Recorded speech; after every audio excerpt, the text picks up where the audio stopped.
Good evening, everyone. I am Ben Klein, commish of the Hardcore Challenge. Welcome to another episode of Hardcore Challenge Live.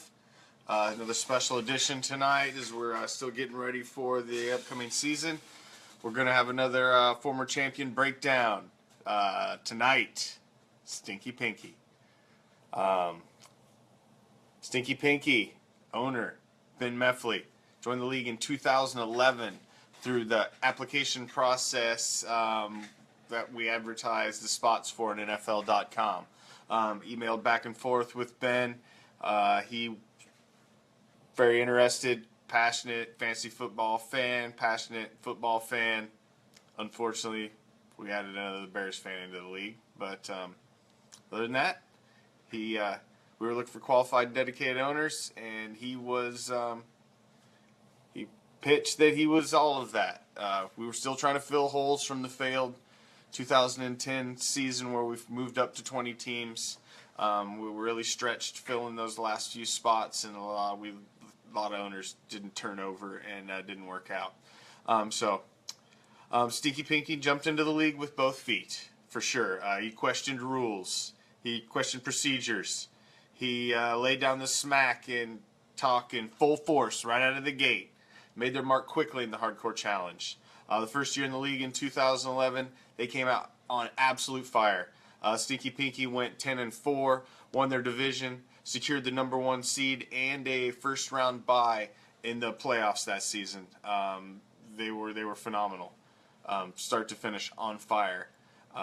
Everybody was just wondering, like, wow, we got another powerhouse in the league. Unfortunately, they were bounced in their first playoff game by yours truly, Silver and Black Attack at the time, and they left without a playoff victory in their very first appearance.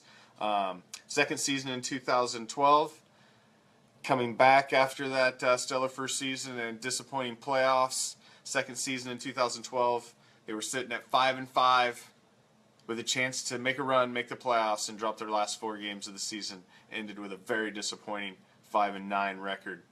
They did bounce back in 2013, winning the Wild West for the second time.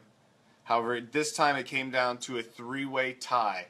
It was Stinky Pinky, Donkey Punch, and Tama Tears all sitting at an 8-6 record. It came down to fantasy points 4, which is the tiebreaker rule that has been in place. It came down to fantasy points 4. Stinky Pinky won out over Donkey Punch and Tama Tears, took the Wild West crown. The real harsh part of that was not only did Tama Tears and Donkey Punch not end up with the Wild West crown, they did not end up with a playoff spot at all. No wild card. Season's over. Went home. Stinky Pinky took full advantage of the tiebreaker win, putting together a playoff run that ended with bouncing Oski Assassins in the title game to raise the Hardcore Cup for their very first time. Stinky Pinky. They came back in 2014 to defend the title with vengeance. They led the league in scoring, shattered the single-season scoring record for a team. They were on their way to an 11-3 record that season. They took another number 1 seed and another first-round bye into the playoffs. However, just like the last time they secured the number 1 seed back in 2011, it was the same result. They were bounced in the first playoff game in the second round after their first-round bye and left without a win.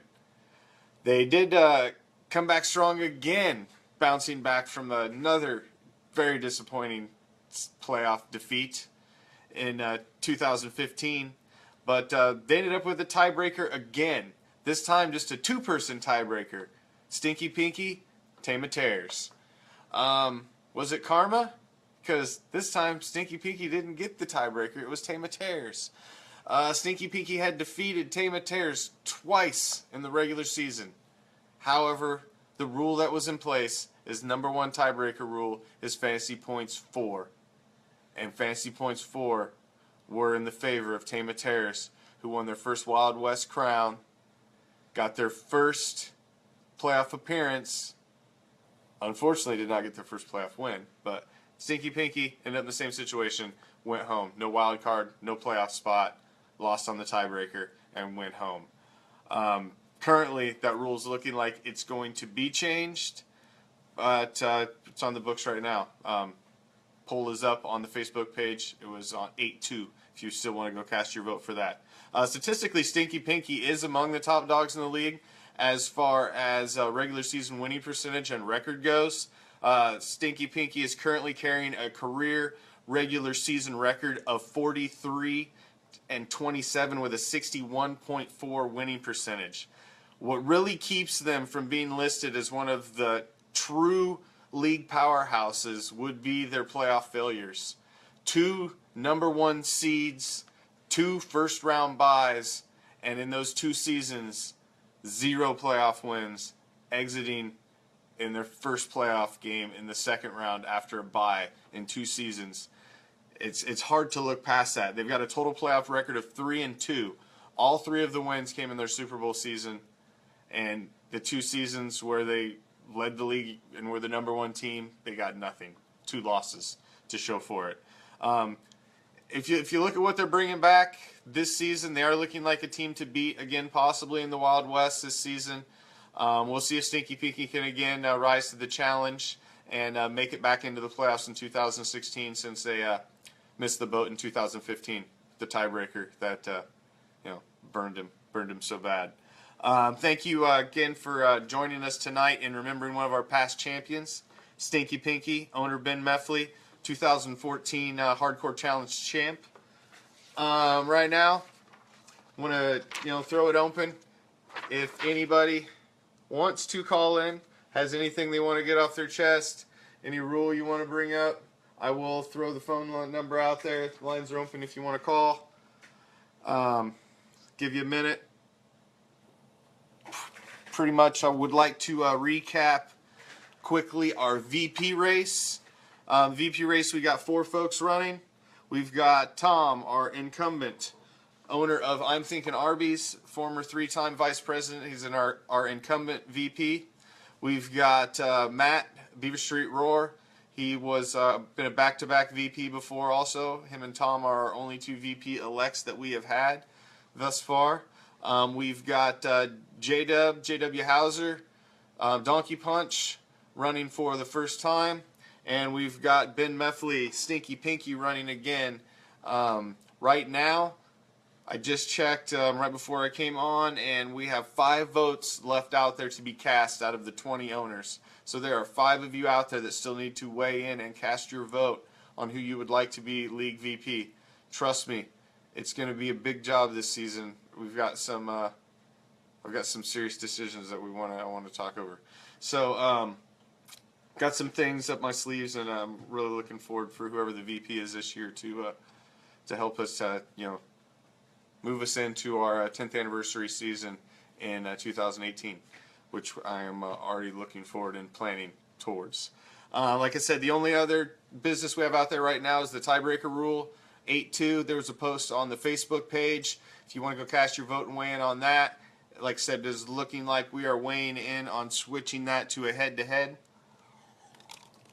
tiebreaker as opposed to the points 4. But if you have any thought on that, please go weigh in on that, because we are very close to closing that out.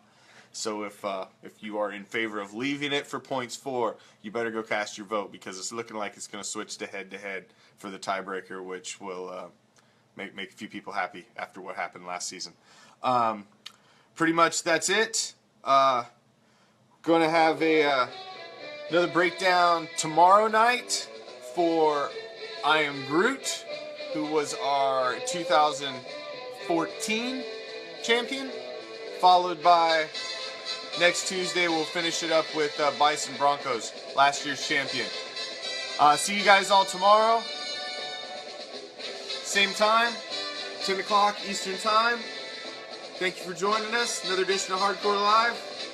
Good luck. Game on.